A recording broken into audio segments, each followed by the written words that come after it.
धर्मस्य हि जयो भूयादधर्मस्य पराजयः भूयात् प्राणिषु सद्भावो विश्वस्यास्य शिवं सदा। गवां वै मन्त्रमूर्तीनां पुनर्भूयाज्जयो जयः कलंको गोवधोद्भूतः प्रभो राष्ट्रादपैतुनः। भूयाद् भारतमस्माकमखण्डं धर्ममण्डितं स्वामिनां करपात्राणां वर्धतां धर्मसंहतिः। परमानंद समुद्रोल्लास निवासैक पूर्णिमा ज्योत्स्ने श्रीमत्करपात्र चरण सरसीरुह पादुके वंदे। संसिति सागर निपतल्लोक समुद्धार कारणीभूते श्रीमत्करपात्र चरण सरसीरुह पादुके वंदे। नारायणाखिल गुरो भगवन् नमस्ते शिवाय नमः। शिवलिंगाय नमः। तन्मे मनः शिव संकल्पमस्तु सर्वे भवन्तु सुखिनः। नारायण। श्री दीक्षित महाभाग ने श्री खेमका जी ने श्री व्यास जी ने श्री स्वरूप जी ने अन्य महान भावों ने इस पवित्र कार्यक्रम में सहभागिता का परिचय देकर हमें प्रमुदित किया है। धर्म सम्राट सर्वभूत हृदय श्री करपात्र महाभाग का आज पवित्र जन्म दिन है। मैं एक संकेत करना उचित समझता हूँ। वेदों का तात्पर्य पूर्वोत्तर मीमांसा के माध्यम से अभिव्यक्त होता है। पूर्व मीमांसा का प्रारंभ था तो धर्म जिज्ञासा इस सूत्र से होता है। उत्तर मीमांसा का प्रारंभ था तो ब्रह्म जिज्ञासा इस सूत्र से होता है। वेदार्थ की अभिव्यक्ति धर्म और ब्रह्म के माध्यम से होती है। जिसके जीवन में धर्मनिष्ठा नहीं, ब्रह्मनिष्ठा नहीं, प्रामाणिक रीति से विचार करने पर उसका जीवन जीवन ही सिद्ध होता नहीं। जीवन को सार्थक करने वाले दो ही तत्व हैं। पहले का नाम है धर्म, दूसरे का नाम है ब्रह्म। एक संकेत और करना मैं उचित समझता हूँ। धर्म को आस्तिक दार्शनिकों ने वैदिक समधिगम्य माना है। आजकल इस तथ्य का प्रचार प्रसार आवश्यक है कि चाहे वैशेषिक दर्शन के जानकार हों, चाहे न्याय दर्शन के जानकार हों, चाहे सांख्य दर्शन के जानकार हों, चाहे योग दर्शन के जानकार हों, चाहे पूर्वोत्तर मीमांसा के जानकार हों, धर्म को लेकर इन दार्शनिकों में कोई विज्ञान नहीं है। यह समझने की आवश्यकता है। क्योंकि धर्म अनुष्ठेय है, भव्य भाव्य है। स्वर्ग कामो यजेत अग्निहोत्रम जुहियात् स्वर्ग कामः। अग्निहोत्र साधन है, स्वर्ग साध्य है। याग साधन है, स्वर्ग साध्य है। साध्य साधन भाव का जो निर्धारण है प्रत्यक्षादि किसी अन्य प्रमाण के द्वारा संभव नहीं है। अतः अनुष्ठेय कोटि का, भव्य कोटि का या भाव्य कोटि का जो धर्म होता है वह एकमात्र शास्त्रिक समधिगम्य होता है। लेकिन जो ब्रह्म होता है वह सिद्ध तत्व माना गया है। ब्रह्म स्वतः सिद्ध है। सिद्ध तत्व होने के कारण ब्रह्मसूत्र में भाष्य के माध्यम से पूर्व पक्ष प्रस्थापित किया गया कि सिद्ध तत्व को लेकर तो आपस में विज्ञान की संभावना है। सिद्ध जो ब्रह्म तत्व है वह शास्त्रिक समधिगम्य है। कैसे हम समझें? क्योंकि जगत कारण पर हम विचार कर सकते हैं तो परमाणुवादी कह सकते हैं आरंभवाद की प्रक्रिया के अनुसार कि भूत चतुष्टय के जो परमाणु हैं अतीन्द्रिय, वे ही जगत के द्वणुक आदि के क्रम से आरंभक सिद्ध होते हैं। सांख्यवादी कह सकते हैं कि त्रिगुणात्मक प्रधान ही जगत का परिणामोपादान कारण हो सकता है। ब्रह्म को ही जगत का विवर्तोपादान मानना कहाँ तक उचित है। लेकिन एक विचार की आवश्यकता है कि जाति को लेकर, क्रिया को लेकर, संबंध को लेकर, गुण को लेकर, रूढ़ि को लेकर अवधावृत्ति से शब्दों की प्रीति प्रवृत्ति होती है। श्यामलाल की श्यामा गाय श्याम सुंदर के खेत में सुबह से हरी हरी घास चल रही है। इस वाक्य की संरचना में जाति को लेकर, क्रिया को लेकर, गुण को लेकर, संबंध को लेकर, रूढ़ि को लेकर शब्दों की प्रवृत्ति हुई है। लेकिन जो निर्गुण परमात्म तत्व है, सर्वथा देश काल वस्तु परिच्छेद से विरहित परमात्म तत्व है, अवांग मनस गोचर परमात्म तत्व है, उसका अधिगम वेदों के द्वारा ही हो सकता है। जगत कारण ब्रह्म ही हो सकता है। तदैक्षत स इक्षान चक्रे सो कामयत बहुश्याम प्रजायय तदात्मान स्वयं अकुरुत सर्वम खलविदम ब्रह्म वासुदेव सर्वमिति। इन वचनों के अनुसार हम विचार करें तो ब्रह्म तत्व ही जगत का अभिन्न निमित्तोपादान कारण सिद्ध है। ऐसे ब्रह्म तत्व का अधिगम भी जगत कारण के रूप में वेदैक समधिगम्य है। तो धर्म और ब्रह्म दोनों का परिज्ञान वेदों के द्वारा ही हो सकता है। श्रोतव्य के बाद मंतव्य भी है, निधिध्यासितव्य भी है, लेकिन आगमिक तर्क का अवलंबन लेकर ही हम ब्रह्म तत्व का मनन भी कर सकते हैं। इसका अर्थ ये हुआ, शास्त्र के अविरुद्ध और अनुकूल तर्कना शक्ति की गति ब्रह्म में है, स्वतंत्र तर्कना शक्ति की गति ब्रह्म में नहीं है। पूज्यपाद स्वामी अखंडानंद जी महाभाग जैसे विद्वान डंके की चोट से कहते थे, धर्म सम्राट श्री करपात्र महाभाग के समान मर्त्य लोक में कोई भी धर्म और ब्रह्म का मर्मज्ञ विद्वान नहीं है। धर्म और ब्रह्म के मर्मज्ञ मनीषी विद्वान ही नहीं, मानो धर्म और ब्रह्म के मूर्त स्वरूप ही हमारे पूज्य गुरुदेव धर्म सम्राट श्री करपात्र महाभाग सिद्ध होते हैं। एक संकेत करना मैं उचित समझता हूँ। कोई प्रवचन करने में दक्ष होता है, कोई लेख लिखने में भी दक्ष होता है, कोई शास्त्रार्थ करने में दक्ष होता है, लेकिन एक साथ इन सब योग्यताओं का समावेश होना बहुत कठिन है।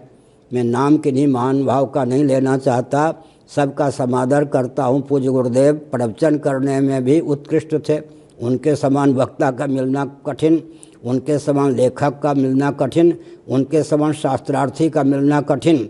कदाचित एक व्यक्ति में तीनों योग्यताओं का सन्निवेश हो भी जाए तो निर्भीकता अर्थात राष्ट्र के प्रशस्त सनातन मान बिंदुओं की रक्षा के लिए कटिबद्धता का परिचय देना बहुत कठिन है। मैं किसी संस्था का नाम नहीं लेता हूँ। भारत का विभाजन कगार पर पहुँच गया था। गांधी जी ने कहा था, मेरी लाश पर पाकिस्तान बनेगा। उस समय पूज्य गुरुदेव धर्म सम्राट श्री करपात्र महाभाग का एक वाक्य बहुत ही विचार योग्य है। उन्होंने कहा, गांधी जी भारत को विखंडित करने का अभियान चला चुके हैं, इनकी बात पर विश्वास मत करो। भारत के विभाजन का खंडन करने वाले धर्म सम्राट श्री करपात्र महाभाग माने जाते हैं। लाहौर कारागार में उनको निबद्ध किया गया था। आज जो भारत के विखंडन के बाद का भारत है, उसकी जो दुर्गति है, उसके मूल में राजनेता ही वास्तव में हेतु हैं। तो हमने एक संकेत किया कि निर्भीकता की भी पराकाष्ठा समन्वय साम्राज्य संरक्षणम पूज्य गुरुदेव का सर्वप्रथम ग्रंथ है, जो संस्कृत में है। मेरा भाव है समय मिलने पर उसका हिंदी में अनुवाद कर दूं।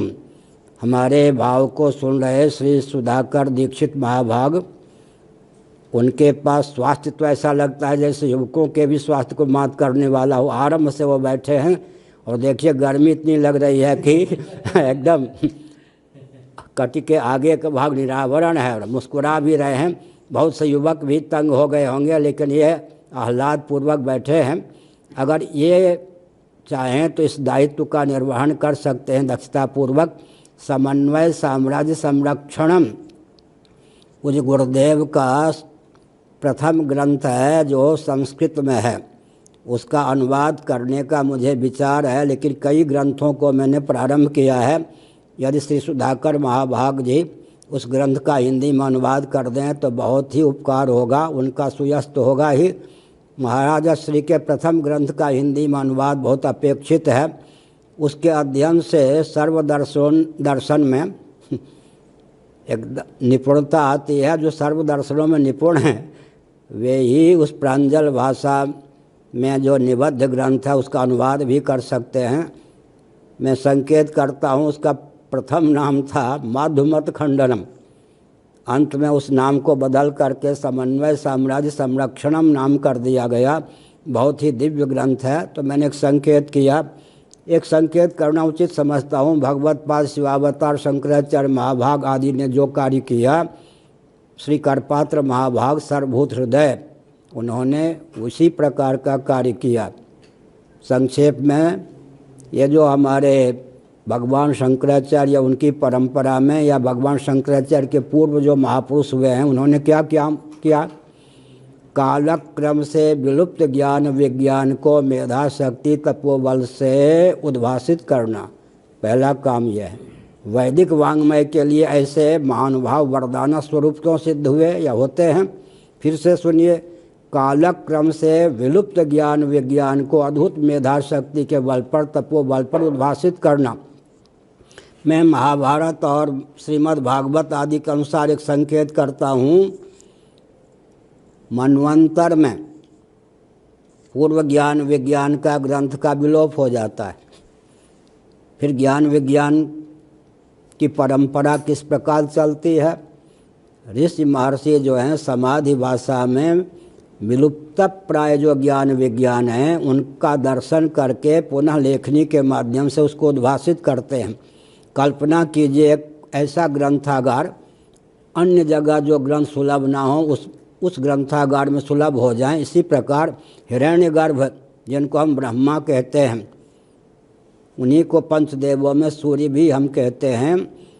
सौर मंडल में मर्त्यलोक में विलुप्त ज्ञान विज्ञान जो कि त्यों प्रतिष्ठित रहते हैं। याज्ञवल्क्य जी का, वैशंपायन जी का संवाद देखकर इस तथ्य को हम प्रकट कर सकते हैं। सूर्य भगवान में धारणा के बल पर ये जो मनवंतर में विलुप्त ज्ञान विज्ञान उसको उद्भासित करने वाले ऋषि मुनि हुआ करते थे। इसका अर्थ क्या है? ब्राह्मणों का पहला दायित्व है कि कालक्रम से विलुप्त ज्ञान विज्ञान को तपोबल अद्भुत मेधा शक्ति के बल पर उद्दीप्त करना, उद्भासित करना, अभिव्यक्त करना। कालक्रम से विकृत ज्ञान विज्ञान का शोधन करना।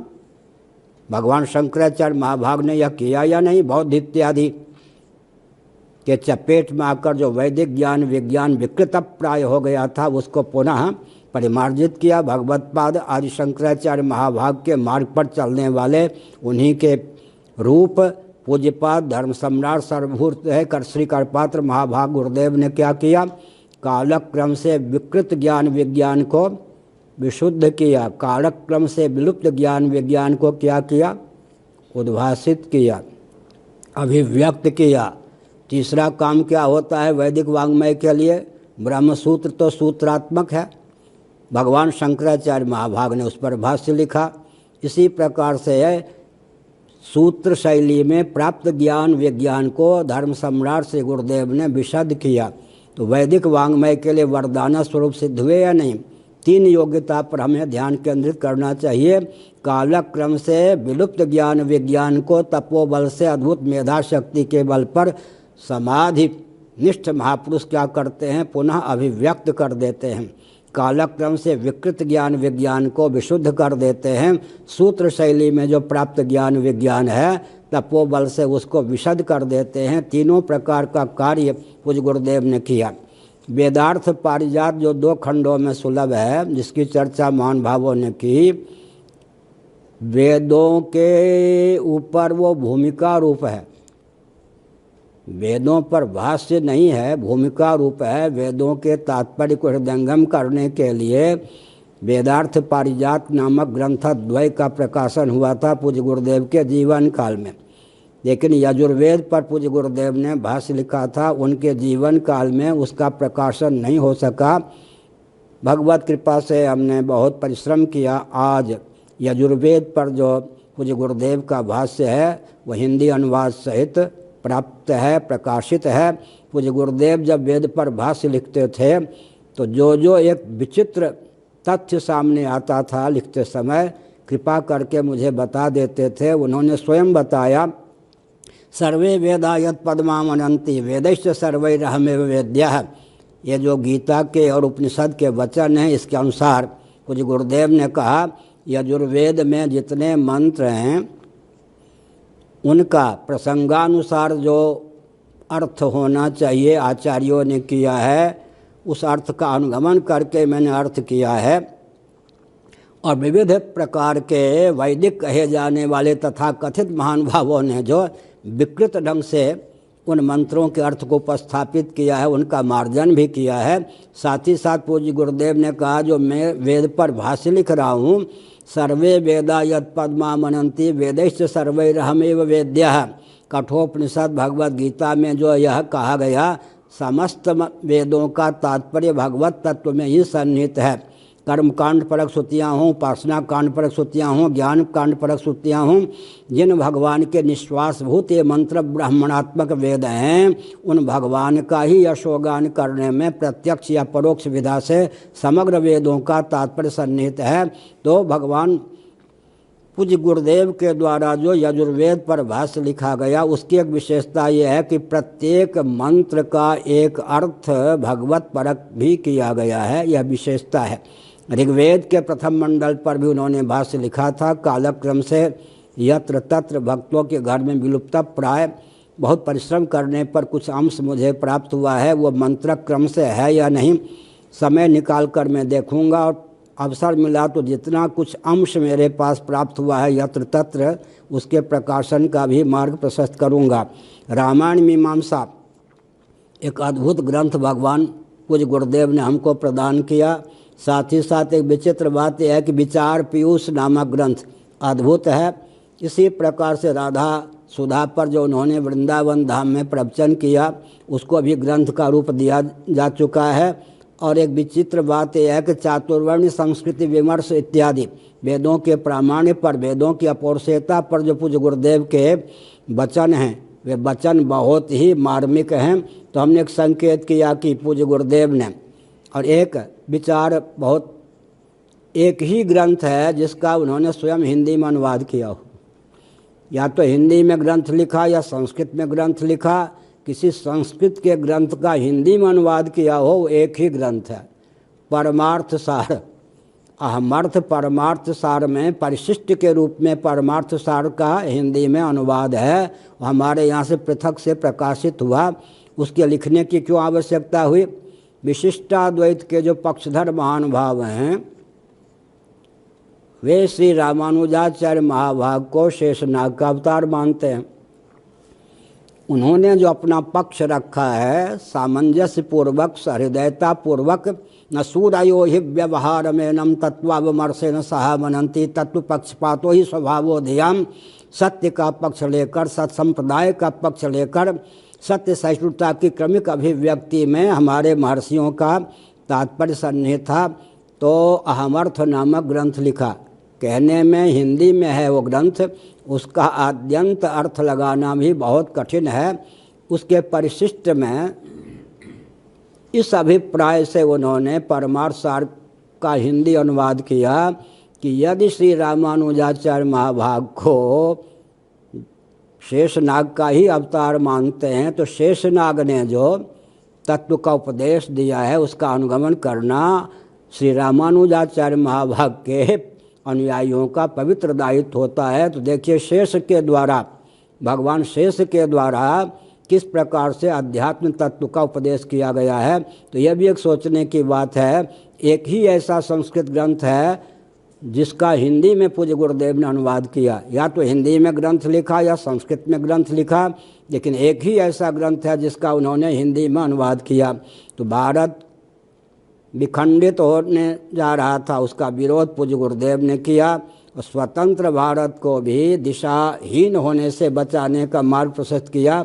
मैं कभी कभी कहता हूँ, कल्पना कीजिए भगवत कृपा से धर्म सम्राट सर्वभूत हृदय श्री करपात्र महाभाग का आविर्भाव न हुआ होता इस समय जो कलयुग का तांडव नृत्य हमको दिखाई पड़ता है वो 113 वर्ष पहले ही 117 वर्ष पहले ही हो गया होता। तो कलयुग को इतने वर्ष पहले जो अपना तांडव रूप दिखाना था, इतने वर्षों तक किसने साध के रखा? जो युग पुरुष होते हैं, महापुरुष होते हैं, कारक कोटि के महापुरुष होते हैं, वो यज्ञ और युग का भी स्तंभन कर देते हैं। नहीं, श्रीमद् भागवत के एकादश स्कंद आदि का अनुशीलन कीजिए। महाभारत युद्ध तो कली और द्वापर और कली के संधि में हुआ था, और महाभारत के युद्ध के समय कलयुग का प्रवेश हो गया था।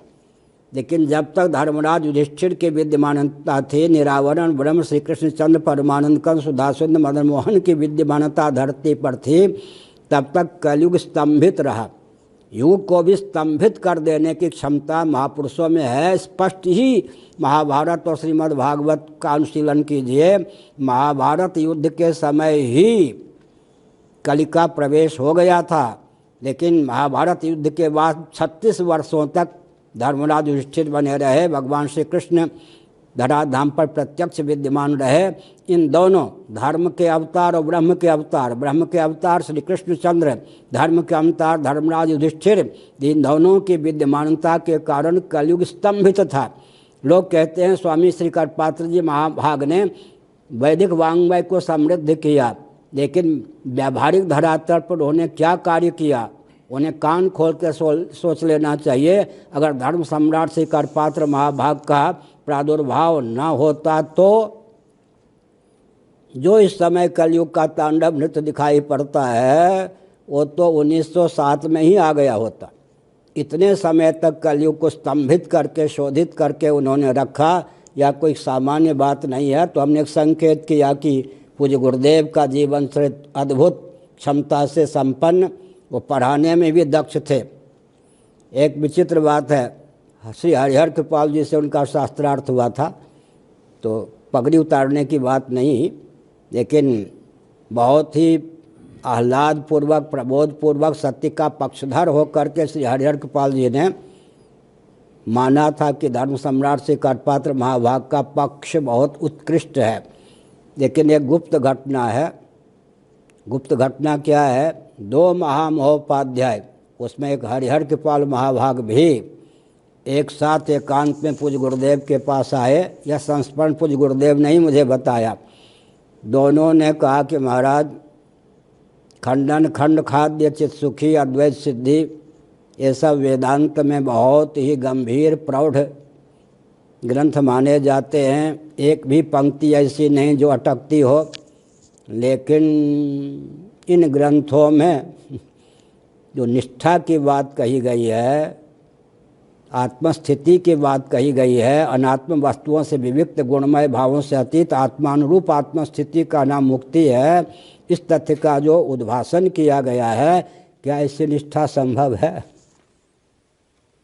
महाराज के नेत्रों से आंसू आ गए। उन्होंने कहा, आप दोनों महान भाव चाहते तो सत्य को छिपा के रखते, अपने को श्रोत्री ही नहीं ब्रह्मनिष्ठ के रूप में भी उद्भाषित करते।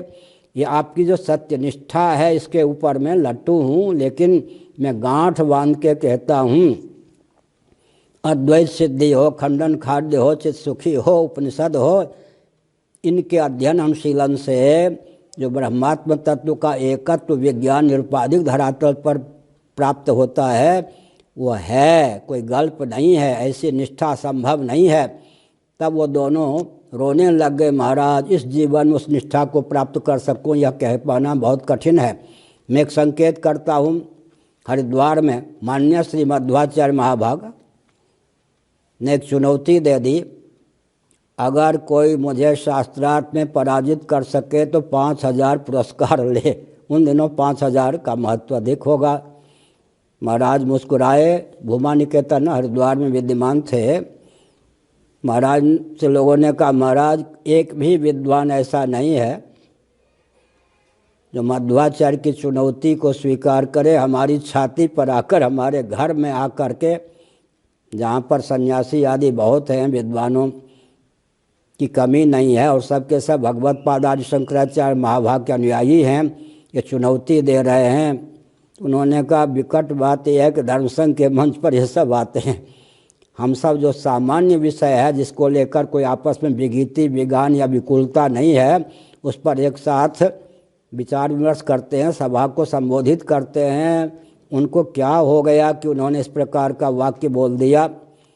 तो महाराज ने कहलवाया, ये अपना वचन वापस ले लीजिए, अच्छा नहीं है। उन्होंने कहा नहीं, मैं जो कह चुका वो कह चुका। पूज्य गुरुदेव से शास्त्रार्थ की बात हो गई। सत्य सहिष्णु कितने थे, विपक्ष की बात को सुनने में कितना धैर्य का परिचय देते थे।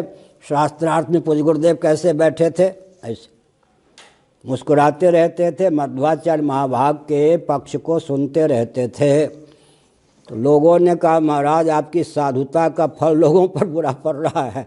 लोग समझ रहे हैं कि करपात्री जी के हृदय में इन प्रश्नों का उत्तर देने का कोई क्या है, ज्ञान विज्ञान नहीं है, लोग दूसरा अर्थ समझ रहे हैं। महाराज ने कहा अच्छा ऐसी बात है।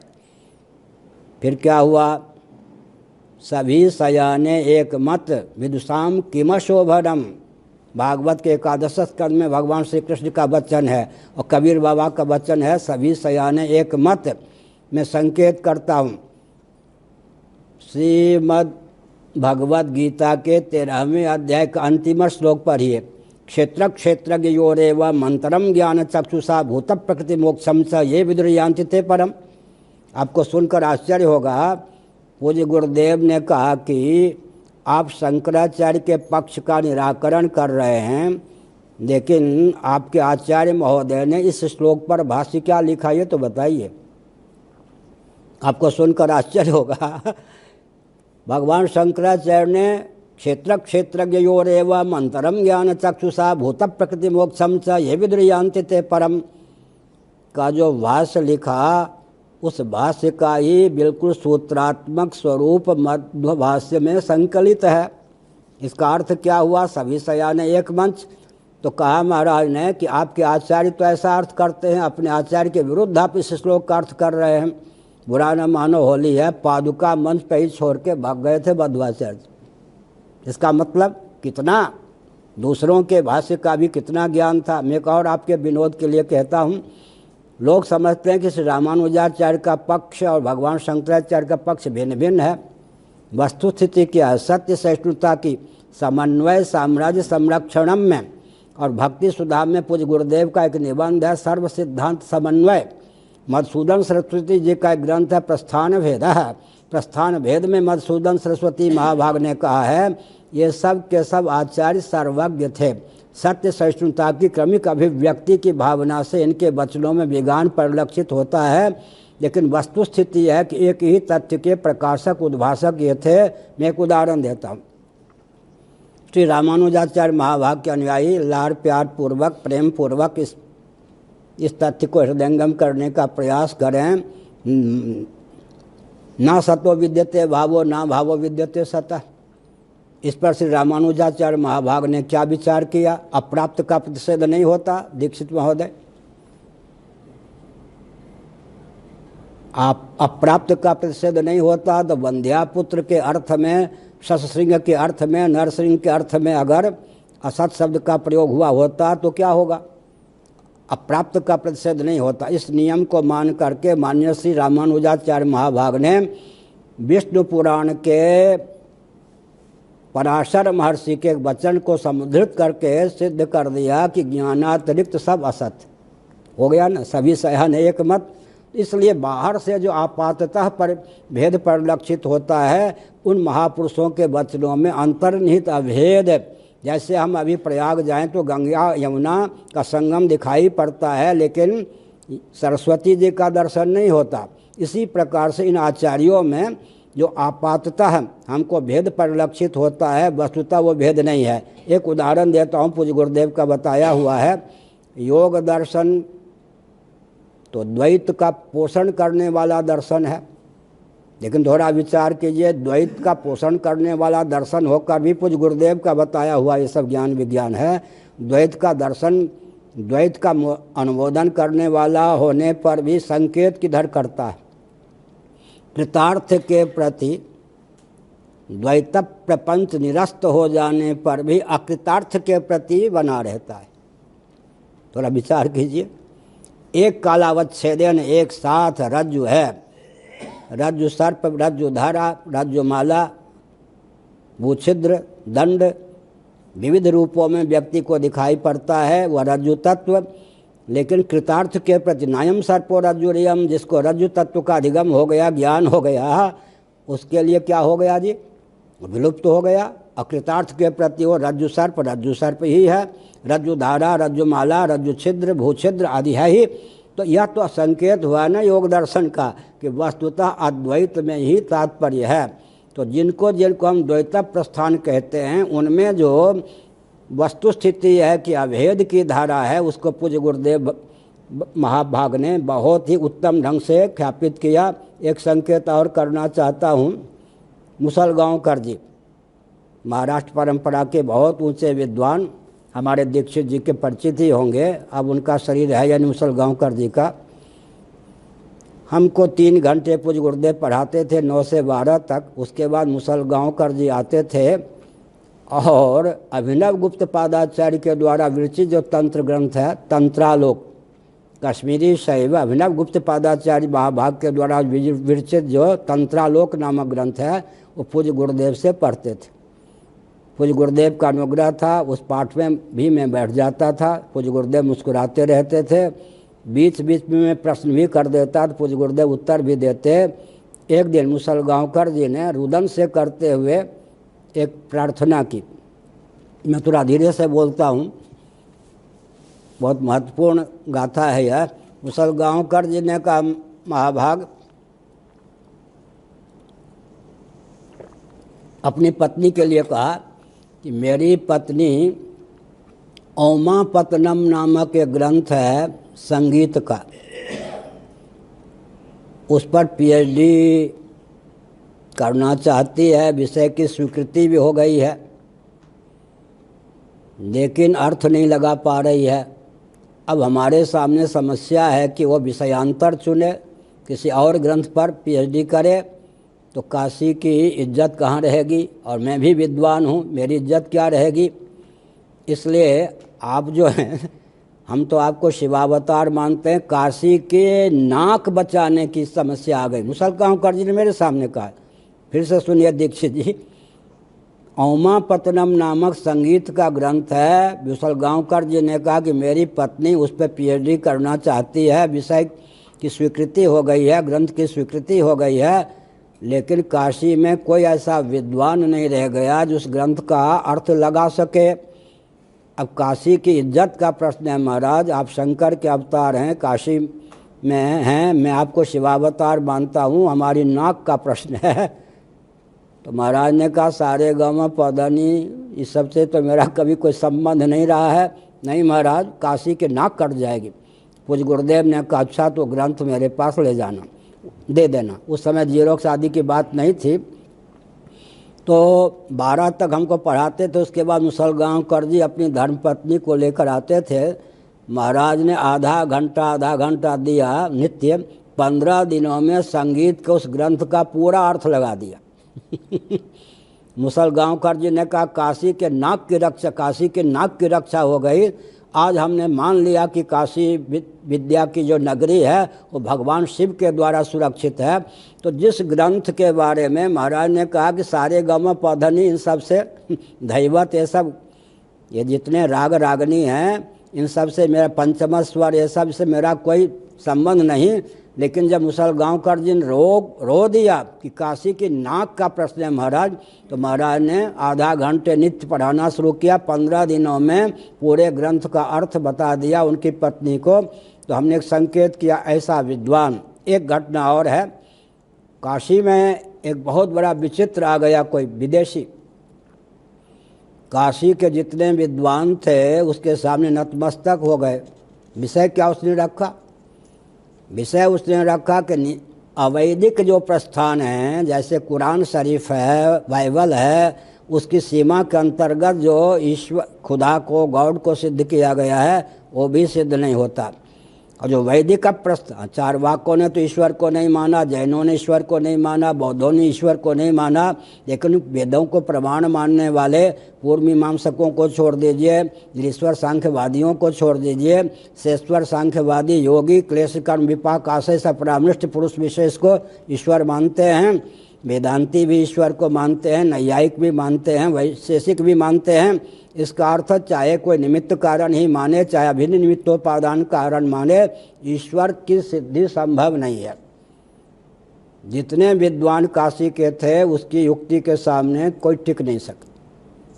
तब फिर पूज्य गुरुदेव के पास एक आई बात कि महाराज काशी की नाक का प्रश्न है। उन दिनों मेरे काल में पूज्य गुरुदेव नौका में ही रहते थे। काशी की नाक का प्रश्न है महाराज, वो तो टिकने नहीं देता, ईश्वर की ऐसी धिज्जी उड़ा देता है कि हम लोग उसके सामने टिक नहीं पाते। तो महाराज ने कहा अच्छा तो बुला दो। महाराज ऐसे कुछ बीच में हस्तक्षेप किए बिना 3 घंटे बैठे रहे। उसने जो पक्ष अपना प्रस्तुत किया सब सुने। लोगों को होता था 3 घंटे में इसने अपना पक्ष सिद्ध किया है। किसी भी वैदिक अवैदिक प्रस्थान को स्वीकृत जो ईश्वर है उसके अस्तित्व को टिकने नहीं देता। इतना बड़ा विद्वान है, धारा प्रवाह संस्कृत भी बोलता है, हिंदी भी बोलता है, अंग्रेजी भी जानता है। अब जो करपात्री जी महाराज उत्तर देंगे तो कम से कम 9 घंटे तो लगेगा ना। 3 घंटे में जिसने पूर्व पक्ष प्रस्थापित किया है और कोई कागज कलम भी नहीं, सब सुनते गए ऐसे। तो पूज्य गुरुदेव ने क्या कहा मालूम है? ये संस्मरण उन्हीं के द्वारा बताया हुआ है। उन्होंने कहा कि जब आपने अपनी जीवन की पूरी प्रज्ञा शक्ति प्राण शक्ति आस्तिक नास्तिक वैदिक अवैदिक उभय प्रस्थान सिद्ध ईश्वर के खंडन में ही लगा दी, तो मेरे पास आकर के ईश्वर के मंडन कराने की आवश्यकता क्यों पड़ी? निरीश्वरवादी बन के रहिए, प्रसन्न रहिए। समझ गए ना? उसने कहा महाराज डर लगता है, ईश्वर हुआ तो क्या होगा, आखिर देह तो छोड़ना है। महाराज ने कहा बंध्यापुत्र से किसी को डर लगता है? जो जानता है कि क्या जानता है? वस्तु शून्यो विकल्प, वस्तु शून्यो विकल्प, वाचारमणम विकारो नामधेय मृतिकेत्यव सत्यम नहीं, वस्तु शून्यो विकल्प, शब्द ज्ञानानुपाति वस्तु शून्यो विकल्प। योग दर्शन के अनुसार बंध्यापुत्र से तो भय नहीं लगता है, शशसिंह से तो भय नहीं लगता है।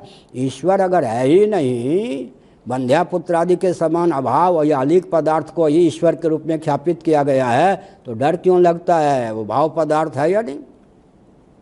महाराज मान लिया, ईश्वर का अस्तित्व ने स्वीकार कर लिया। फिर महाराज ने कहा आप कहो तो 3 मिनट में, आप कहो तो 9 घंटे में, आप कहो तो 3 घंटे में, आपकी एक एक युक्ति का मैं समाधान कर सकता हूँ। महाराज मैं अब आस्तिक हो गया। अद्भुत क्षमता, एक वाक्य में ही उसके मुँह से कहलवा दिया कि मुझे डर लगता है। तो महाराज ने कहा क्या डर लगता है? तो मैंने भाव पदार्थ है या भाव पदार्थ। फिर पूज्य गुरुदेव हम लोगों को पढ़ा रहे थे, समय पर्याप्त हो गया है। पूज्य गुरुदेव हम लोगों को पढ़ा रहे थे, उसमें एक क्या बात आई, उन्होंने कहा जब कोई ईश्वर का खंडन करता है तो मैं बहुत प्रसन्न होता हूँ। मैं तो बच्चे ही ठहरा। मैंने कहा भगवान आप जैसे आस्तिक श्रोमण विद्वान को तो कष्ट होना चाहिए, ईश्वर का कोई खंडन करता तो आप प्रसन्न क्यों होते? अरे सुनो तो सही, अप्राप्त का प्रतिषेध नहीं होता।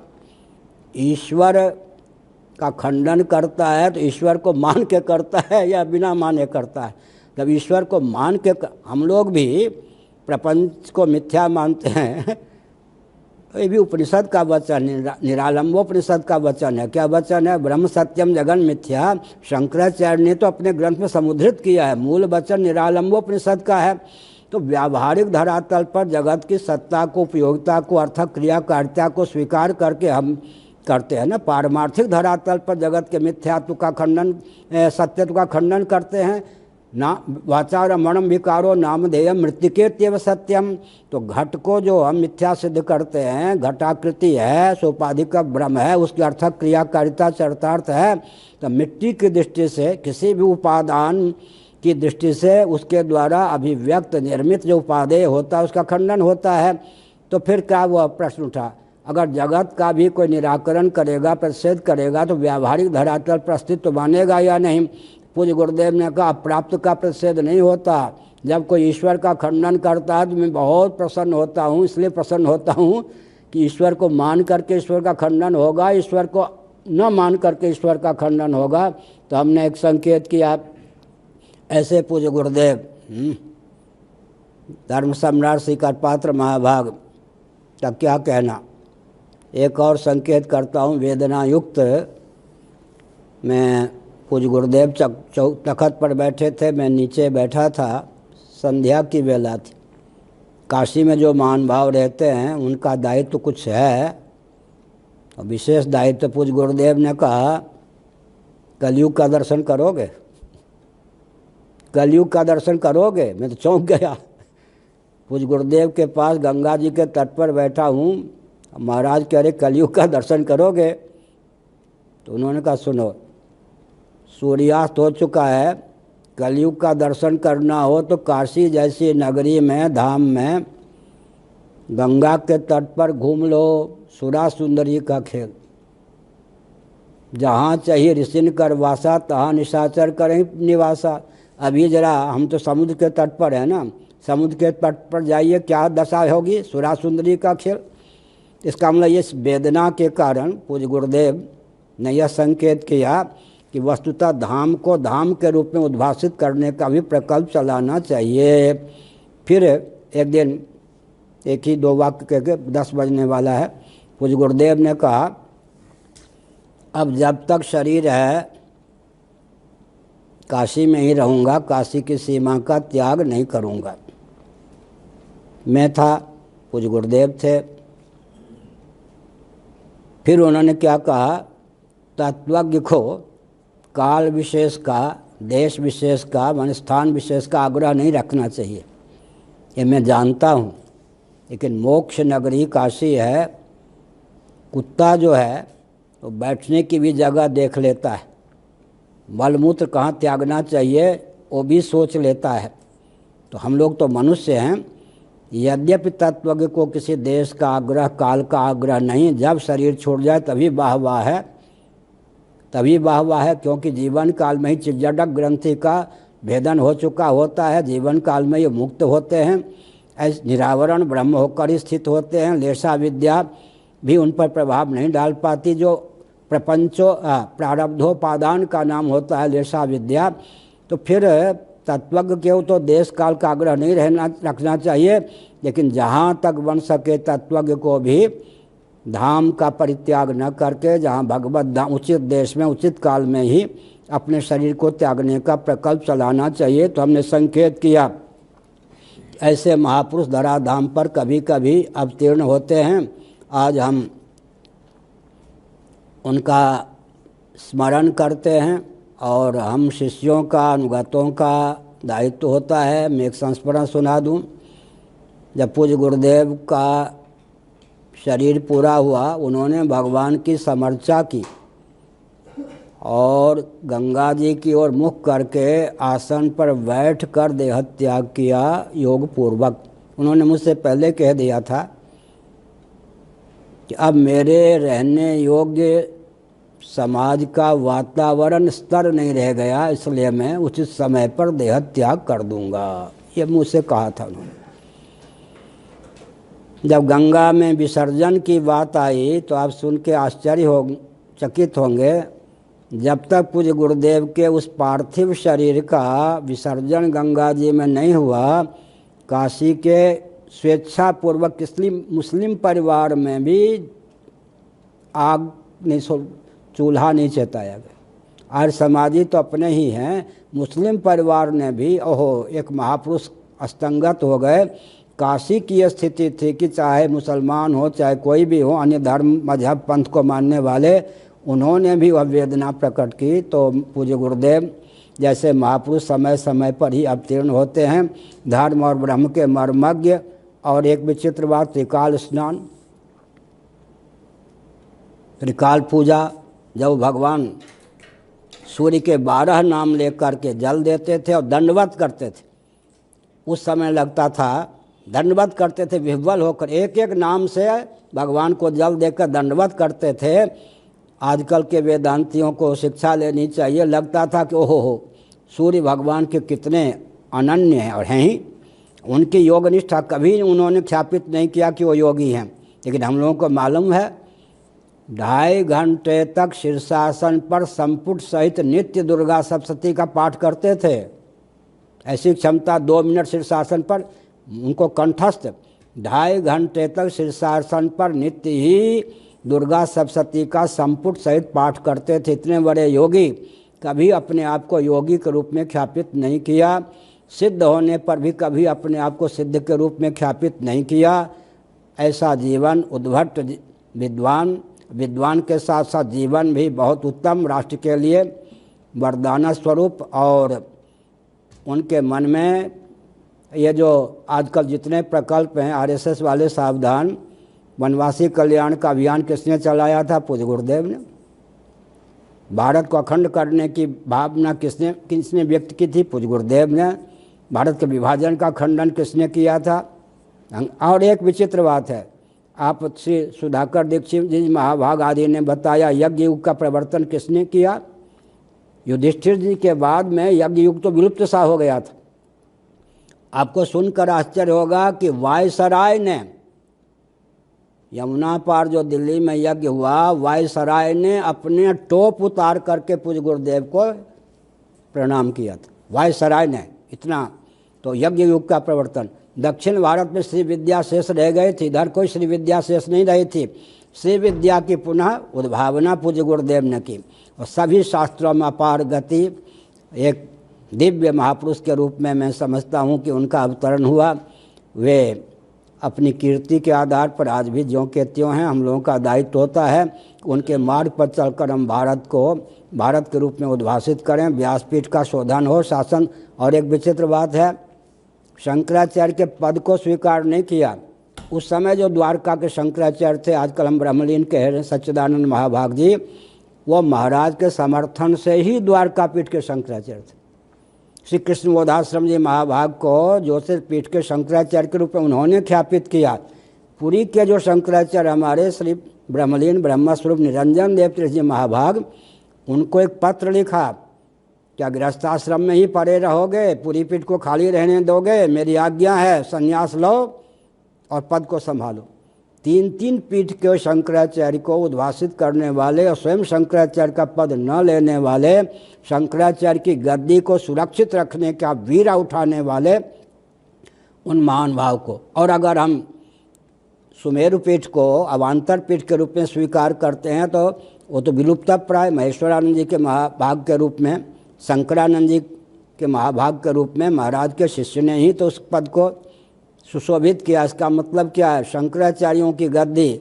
और एक विचित्र बात है, श्री रामानुजाचार्य, मध्वाचार्य, श्री वल्लभाचार्य, जितने भी वैष्णवाचार्य थे, पूज्य गुरुदेव को अपना मार्गदर्शक मानते थे।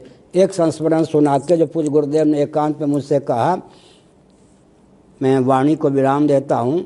एक समय ऐसा हुआ जब मुस्लिम तंत्र ने आर्य समाज की धिज्जी उड़ा दी।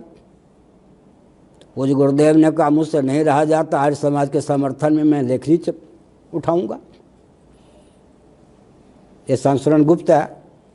काशी के विद्वानों ने कहा शत्रु का शत्रु महाराज शत्रु माना जाता है या मित्र माना जाता है।